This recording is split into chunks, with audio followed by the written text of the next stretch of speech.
Ayaklarını kaldır.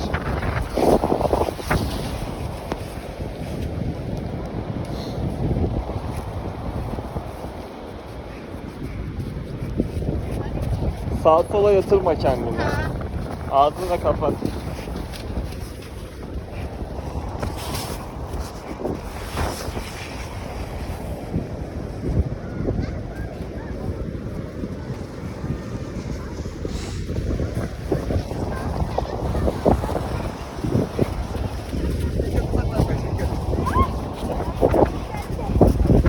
Bu tarafa gel. Gel biraz daha kay. Otur. Hazır mısın? Evet. Düzle kendini.